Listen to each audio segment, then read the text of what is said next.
My uncle mocked my little delivery gigs at my cousin's engagement party, completely unaware that I was the CEO of the logistics firm his future son-in-law was desperate to sign with.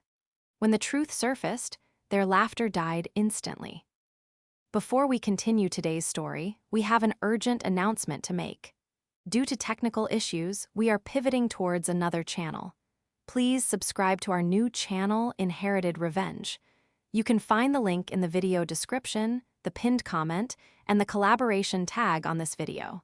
Make sure to switch over now so you don't miss out. Thank you for your support. Now back to the story.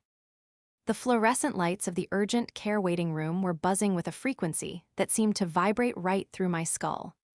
I was sitting on the edge of the paper-lined exam table, clutching my side, waiting for the doctor to come back with the results of the scan.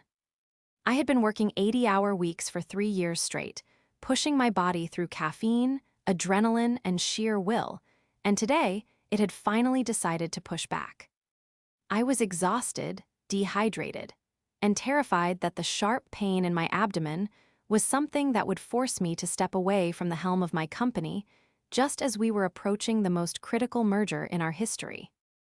In that moment of pure physical vulnerability, my phone buzzed. It wasn't a client, and it wasn't my assistant. It was a notification from the Family Updates group chat, a digital space I usually kept muted for my own mental health. I opened it, hoping for a distraction from the pain. What I found instead was a video file sent by my Uncle Sebastian. The caption read, "A toast to the ones who actually made something of themselves." I shouldn't have clicked it, I knew better. But I was alone in a cold medical room, feeling small and fragile, and some pathetic part of me still craved connection. I pressed play. The video was shaky, evidently filmed on a phone at what looked like a lavish dinner. My cousin, Claire, was sitting at the head of the table, beaming, her hand raised to show off a diamond ring that caught the candlelight aggressively.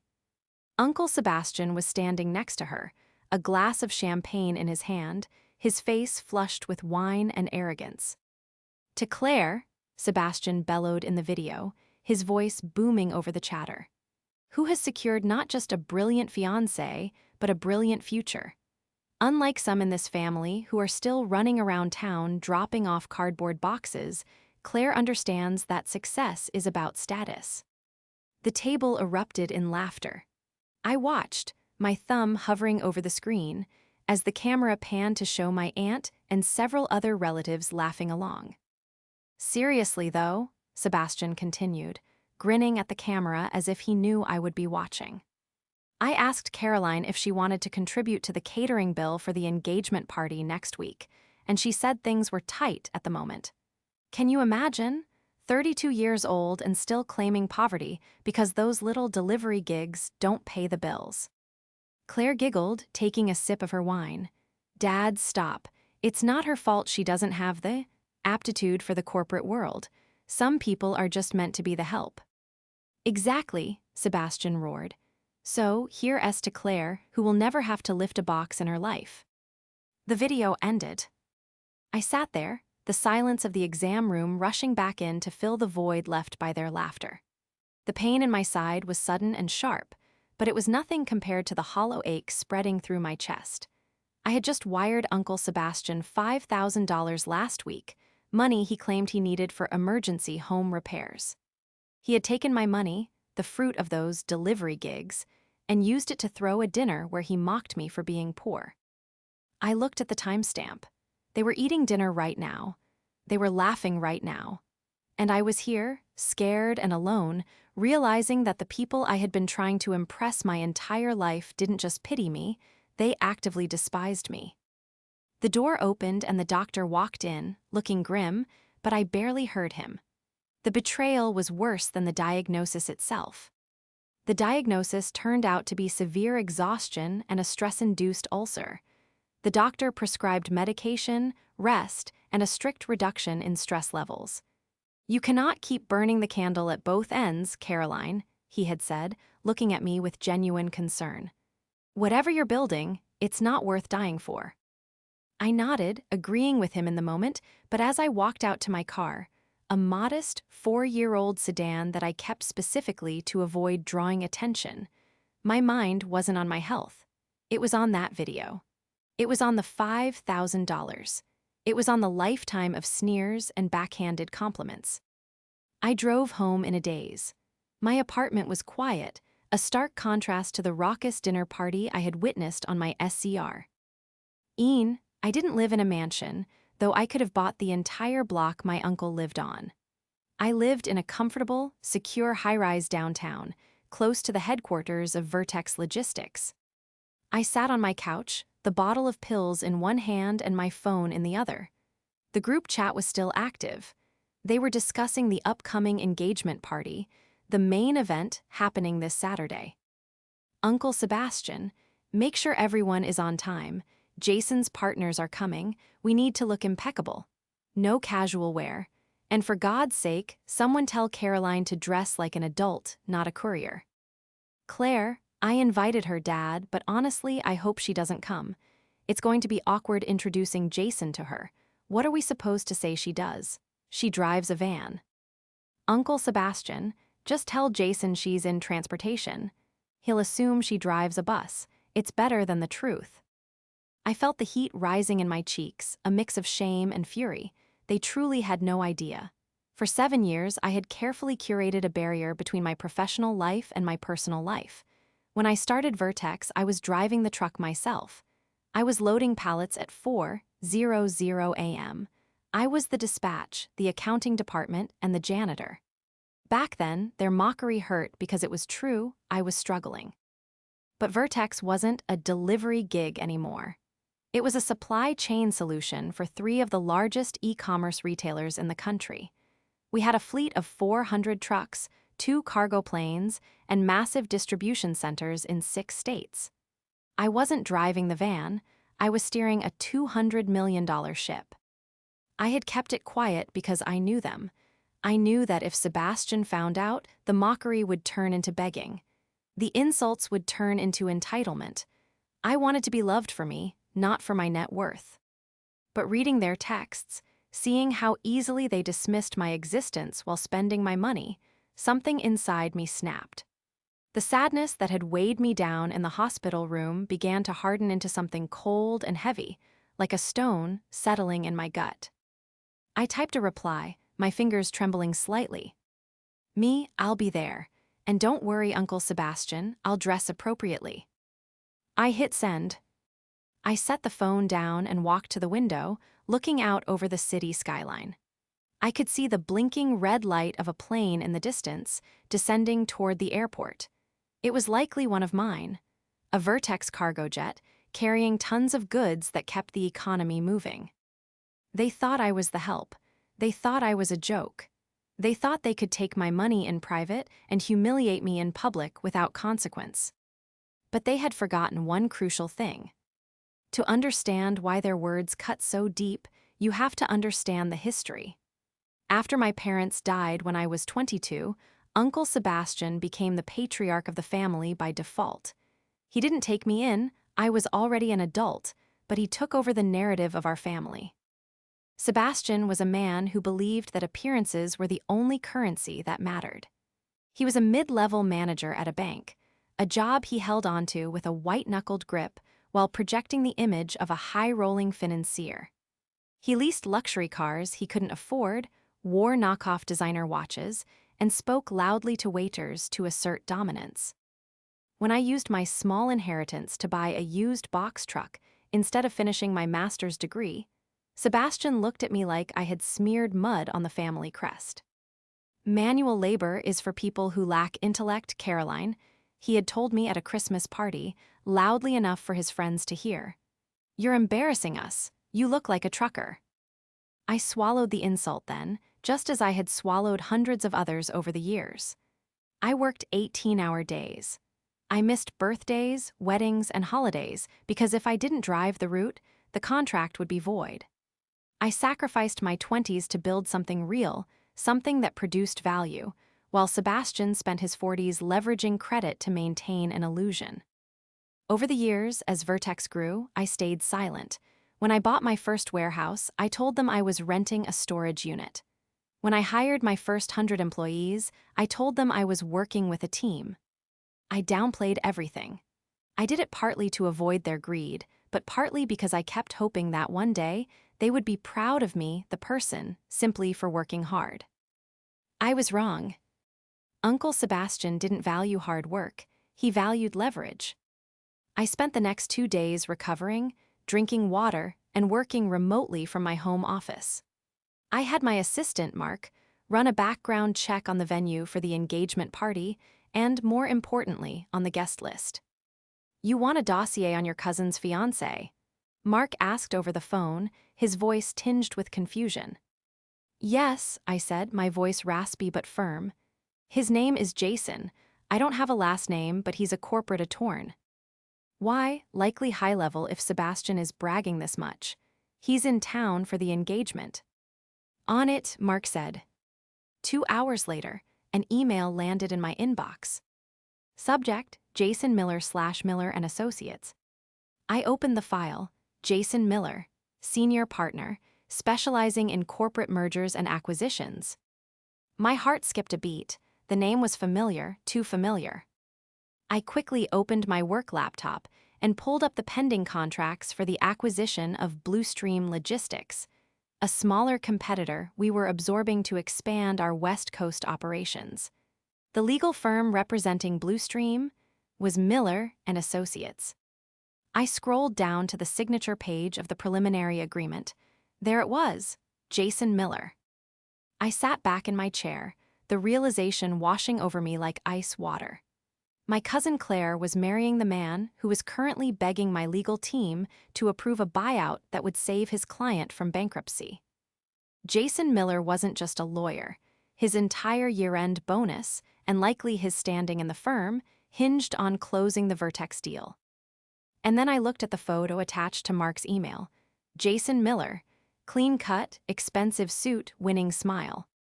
I looked at a second photo Mark had found on social media. It was Jason standing with Uncle Sebastian on a golf course.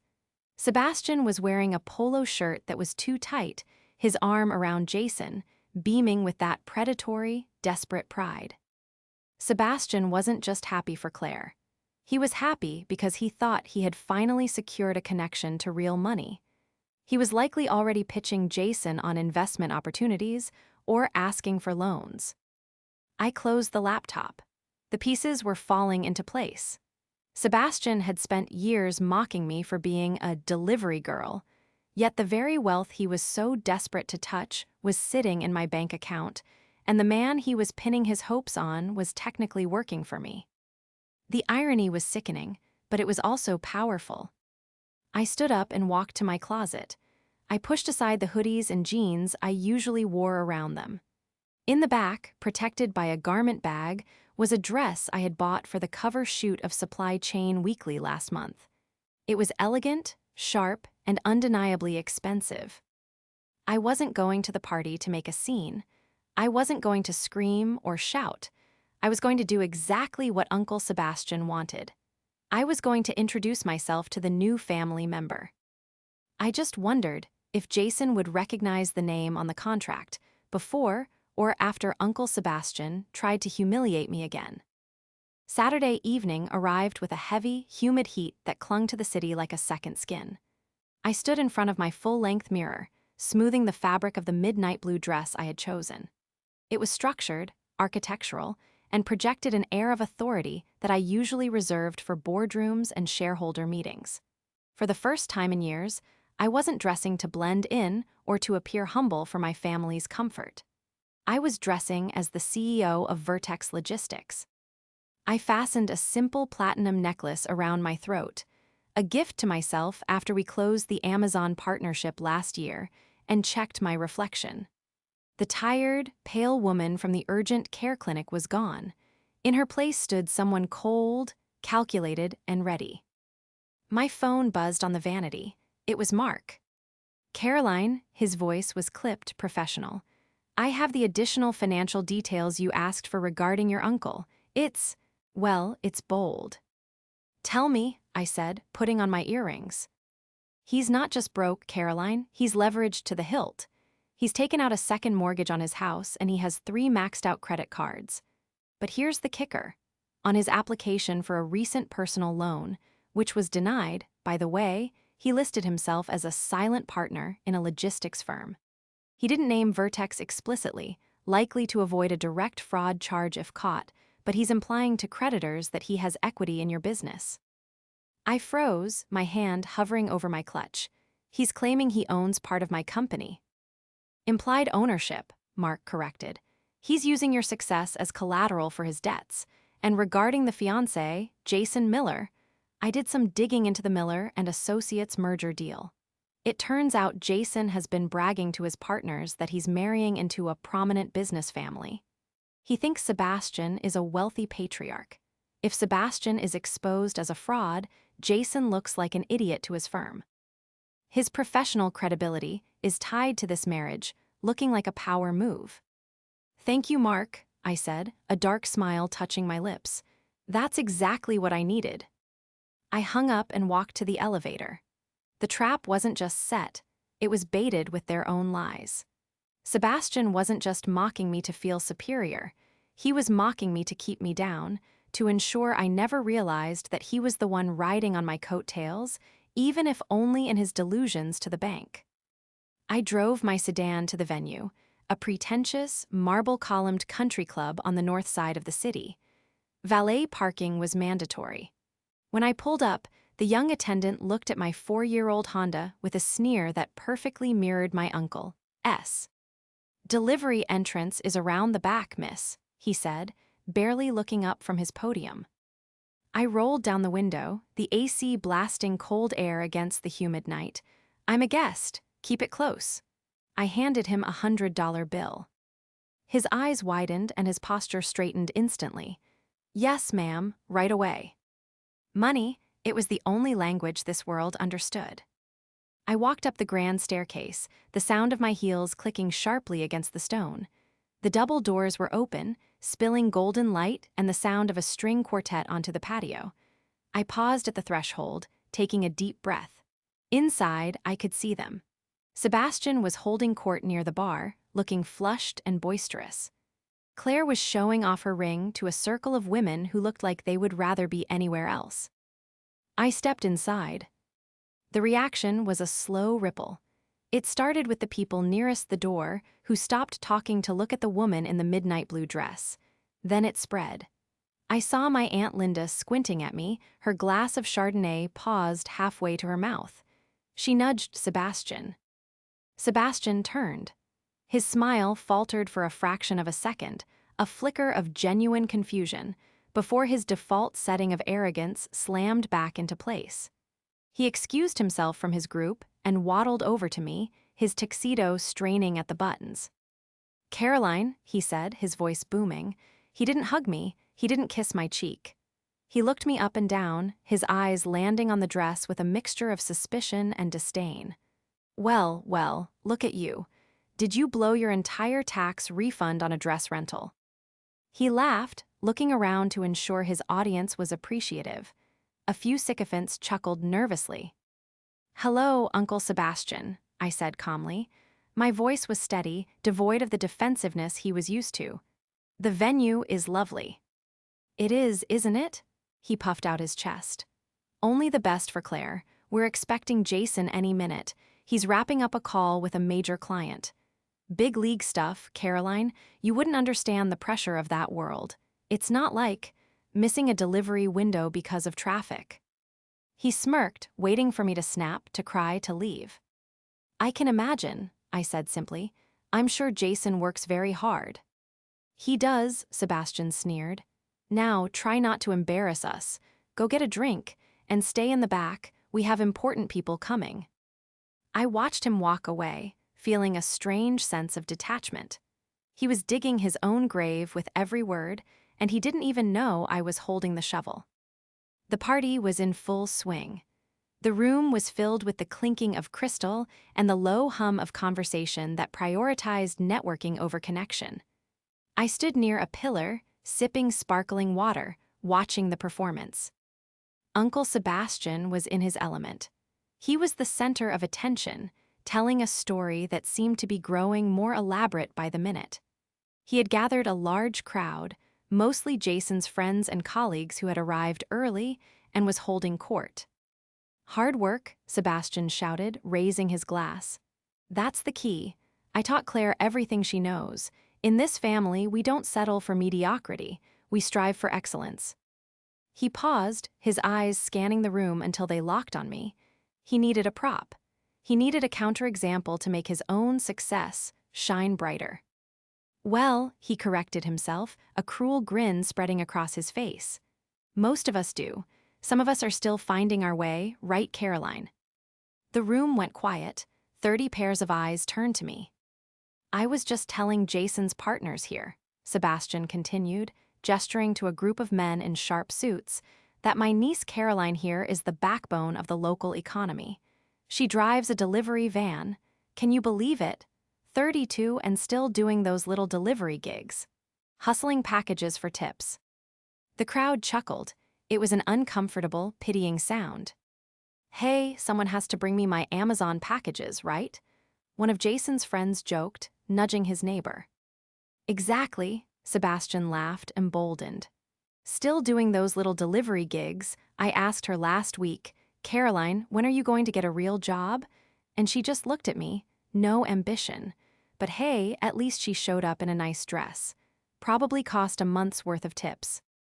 I didn't respond. I didn't look down. I simply held his gaze, my expression completely neutral. I took a slow sip of my water. The silence stretched. My lack of reaction was ruining his punchline. He wanted me to be flustered. He wanted me to be the blushing, ashamed, poor relation. By doing nothing, I was taking the oxygen out of his fire. "Well," Sebastian sputtered, trying to recover the momentum. "Anyway, to Claire." "To Claire," the room mumbled, turning away from the awkwardness. At that exact moment, the double doors at the entrance swung open. Jason Miller walked in. He looked exactly like his photos, polished, handsome, and radiating the frantic energy of a man who had been working on a Saturday night. He was on his phone, looking down at a document in his hand, his brow furrowed in concentration. "Honey," Claire shrieked, running over to him, "you made it." Jason looked up, forcing a smile. He pocketed his phone and embraced Claire, but his eyes were distracted. He scanned the room, nodding at his colleagues, performing the necessary social rituals. Then, his eyes swept past the pillar where I was standing. He stopped. His gaze snapped back to me. He blinked once, twice. His smile vanished. He went completely silent. It wasn't just a pause, it was a total system freeze. He looked from me to the crowd, to Sebastian, and back to me. I tilted my head slightly and raised my glass of water in a subtle, acknowledging toast. Jason's face drained of color. He looked like he had seen a ghost, or perhaps his own career flashing before his eyes. "Jason," Claire asked, pulling on his arm, "is everything okay?" Jason ignored her. He walked, almost marched, straight toward Uncle Sebastian, who was beaming, oblivious to the shift in atmospheric pressure. "Sebastian," Jason said, his voice low and urgent, "we need to talk." "Jason, my boy," Sebastian slapped him on the back. "Relax, get a drink. I was just telling the guys about." "Now," Jason hissed, the authority in his voice was sharp enough to cut glass. "Kitchen, now." Sebastian blinked, confused by the tone. Sure, is something wrong?" Jason didn't answer. He grabbed Sebastian's elbow with a grip that looked painful and steered him forcefully toward the swinging doors of the kitchen. The room went dead silent. The string quartet stopped playing. Claire stood alone in the center of the room, looking confused and embarrassed. Everyone turned to look at me, the woman Jason had stared at right before dragging the host away. I didn't move, I waited. 10 minutes passed. The murmurs in the room grew louder, speculative. "Who is she?" I heard someone whisper. "Is she an ex-girlfriend? Is there a lawsuit?" Then the kitchen doors swung open. Sebastian walked out first. He looked like he had aged 10 years in 10 minutes. His skin was gray, his shoulders slumped, and there was a sheen of sweat on his forehead. He walked unsteadily, like a man on the deck of a sinking ship. Jason followed him, looking furious and terrified at the same time. They stopped in front of the crowd. Sebastian looked at the floor. He couldn't bring himself to lift his head. Jason cleared his throat. He looked at me, his eyes pleading. Then he looked at his colleagues, the men Sebastian had been entertaining. "I apologize for the interruption," Jason said, his voice tight. "There has been a misunderstanding." He nudged Sebastian. Sebastian looked up. His eyes met mine, and for the first time in my life, I didn't see arrogance. I saw pure, unadulterated fear. "Caroline," Sebastian croaked, his voice cracked. He couldn't finish the sentence. He just stood there, shaking. When they came back, no one would look at me. But it wasn't the "don't look at the poor girl" avoidance from before. It was the terrified, "don't make eye contact with the predator" avoidance. I set my glass down on a passing waiter's tray. The clink of the glass against the metal was the loudest sound in the room. The party attempted to resume, but the energy had been siphoned out of the room. The air was thick with tension. Guests were whispering in huddles, casting furtive glances in my direction. I remained where I was, an island of calm in a sea of rising panic. Claire, however, was not one to let her spotlight dim without a fight. She marched over to her father, who was now chugging a scotch at the bar with trembling hands. "Dad, what is going on?" she hissed, loud enough for me to hear from 10 feet away. "Why is Jason acting like that? Why are you acting like that? You're ruining my engagement party." Sebastian didn't answer. He just shook his head, staring into his drink. Jason appeared at my elbow. He didn't approach me casually. He approached me like one approaches a bomb they are trying to defuse. "Ms. Vance," he said, his voice dropping to a respectful, almost subservient whisper. I had no idea. I honestly had no idea." "Hello, Jason," I said, turning to face him fully. "It's a pleasure to finally meet the man reviewing my West Coast acquisition contracts. I trust the due diligence is going well." He flinched. Yes, we are very excited about the merger. It's a phenomenal company, truly." He swallowed hard, sweat beading on his upper lip. "Look, about your uncle, about what he said. He seems to be are the impression that I deliver packages," I said smoothly. "I haven't corrected him. It seemed unkind to confuse him with complex business structures." "He knows now," Jason said grimly. "I explained to him exactly who you are. I explained that if he insults the CEO of Vertex Logistics one more time, my firm loses the biggest contract of the year, and I lose my job." "And what did he say to that?" I asked. "He tried to deny it," Jason said, shaking his head in disbelief. "He tried to tell me you were lying, that you were just a driver. I had to show him the SEC filings on my phone. I had to show him your photo on the Forbes website." "And yet," I said, glancing over at Sebastian, who was now being berated by Claire, "he still hasn't apologized." "He's in shock," Jason said quickly, trying to mediate. "He's terrified. Ms. Vance, please, this deal. It's my career. Don't let his stupidity derail the business relationship." I looked at Jason. He was decent, perhaps, but he was weak. He was marrying into a family of vipers because he thought they had status. "Business is business, Jason," I said coldly. "But family, that's personal, and Sebastian has made this very personal." At that moment, Claire stormed over. She had clearly extracted some version of the truth from her father, but being Claire, she had processed it through her own lens of entitlement. "Is it true?" she demanded, her hands on her hips. "Dad says you own some trucking company and that you're threatening Jason's job." "Claire, stop," Jason warned, stepping between us. "No, I won't stop," Claire shrieked, her voice rising. The room went silent again. "She's been lying to us for years, pretending to be poor. Do you know how much money we spent on this party? Do you know how much Dad is stressed about money? And she's been sitting on a pile of cash the whole time, letting us struggle." I felt a cold laugh bubbling up in my chest. "Struggle?" I asked, stepping around Jason. "Claire, your father is drinking a $50 glass of scotch. You're wearing a dress that costs more than my first car. That's not struggling. That's drowning in debt to impress people you don't even like. We are family, Claire yelled, tears of frustration welling in her eyes. Family helps each other. You watched Dad stress about the mortgage last month.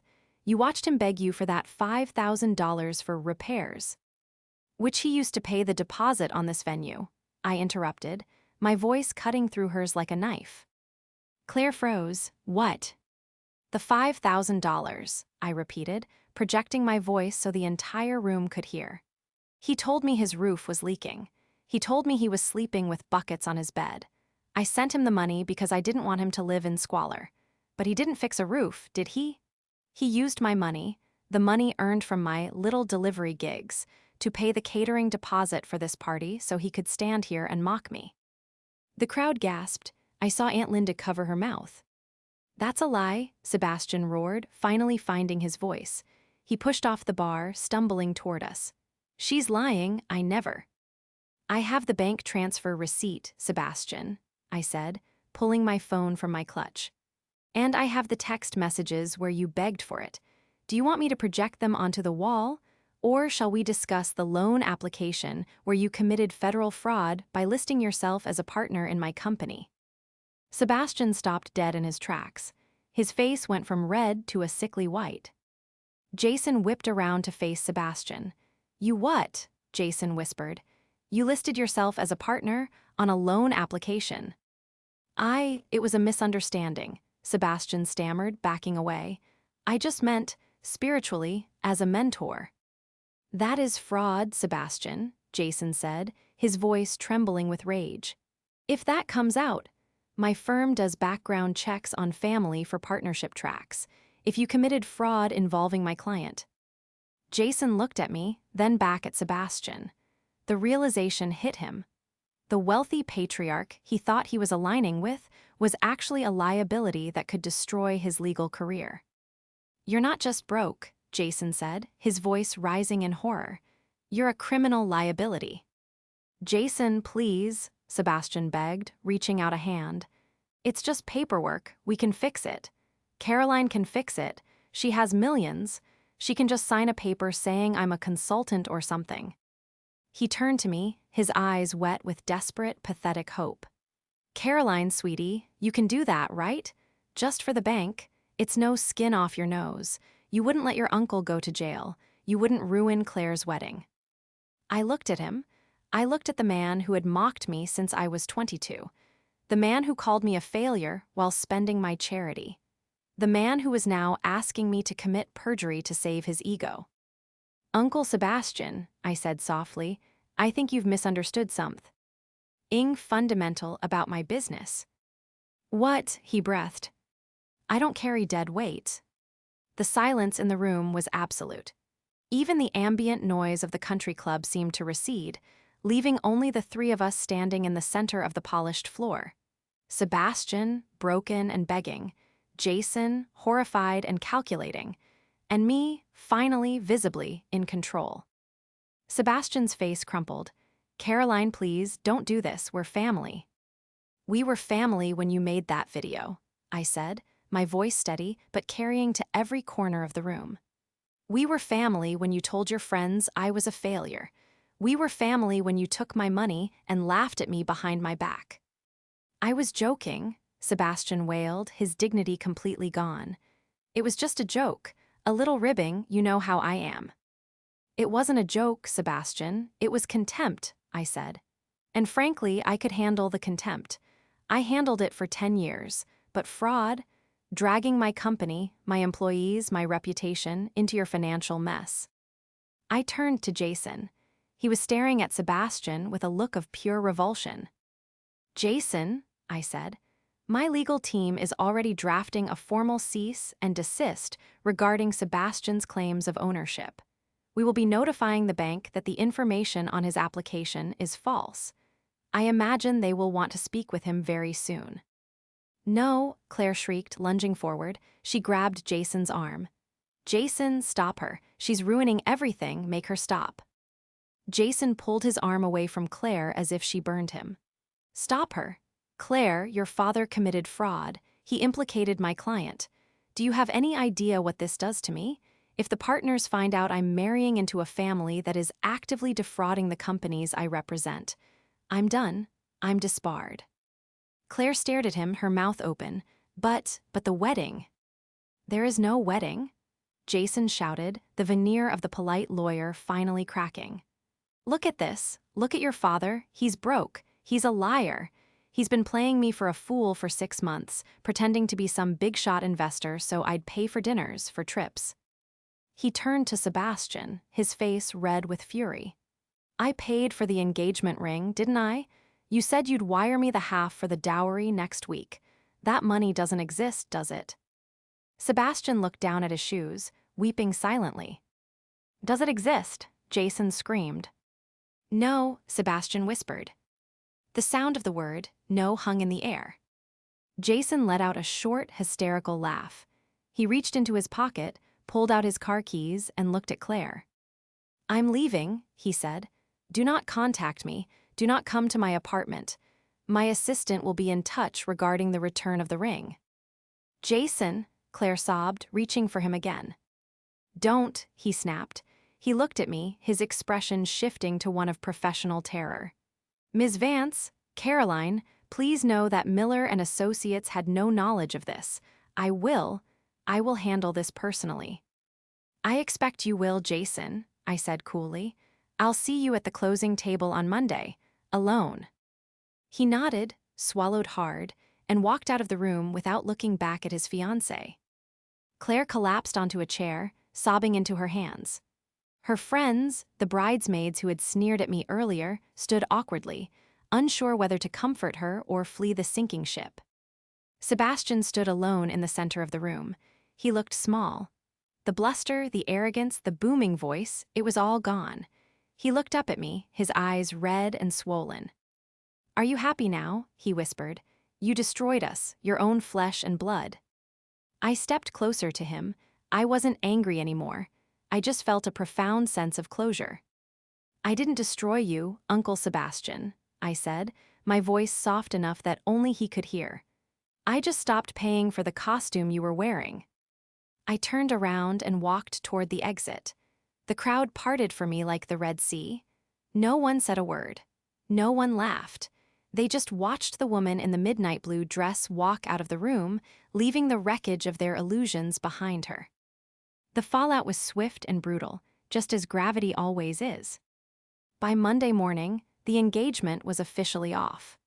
Jason Miller, in a desperate bid to save his career, had provided my legal team with every text and email Sebastian had ever sent him, painting a clear picture of the deception. It saved Jason's job, barely, but it buried Sebastian. The bank investigation was thorough. Faced with charges of loan fraud, Sebastian was forced to sell his house to avoid prosecution. The mansion on the hill, the symbol of his supposed success, was sold at a loss to cover his debts. He moved into a 2-bedroom apartment on the south side of town, ironically, not far from the first warehouse I had rented 10 years ago. Claire didn't speak to me for months. She blamed me for stealing her life, unable to accept that the life she thought she aged. Ad was built on a foundation of lies. She eventually moved to another state to start over, away from the whispers and the humiliation. As for me, I didn't feel triumphant. I didn't celebrate their downfall. I just felt light. 3 months later, I sat in the conference room at Vertex headquarters. We had just signed the final papers for the Blue Stream acquisition. Jason was there, sitting on the opposite side of the table. He was quiet, respectful, and efficient. We didn't discuss the party. We didn't discuss his ex-fiancée. We discussed logistics, margins, and integration timelines. When the meeting ended and the lawyers were packing up, Jason lingered for a moment. Ms. Vance, he said. Jason, I replied, not looking up from my tablet. I just wanted to say, thank you, he said quietly. I looked up. For what? For stopping me, he said. I was marrying a mirage. It would have been a disaster. Yes, I said, it would have. I also wanted to ask, he hesitated. Why didn't you tell us sooner? Why let it go on so long? I stood up and walked to the window, looking out at the fleet of trucks lining up at the loading docks below. They were real. The concrete was real. The work was real. Because I needed to know if it was real, Jason, I said. I needed to know if the family I had was worth saving, or if they were just another bad investment. I turned back to him. And once I audited the books, I smiled, a genuine, peaceful smile. The answer was obvious. I walked out of the conference room and down the hall toward my office. My assistant, Mark, was waiting for me with a cup of coffee and the daily report. "Your aunt called again," Mark said, falling into step beside me. "She wants to know if you're coming to Thanksgiving this year." I took the coffee and took a sip. It was perfect. "Tell her I'm busy," I said. "I have some delivery gigs to run." Mark laughed. I laughed with him. And for the first time in a long time, the laughter didn't hurt. It felt like freedom.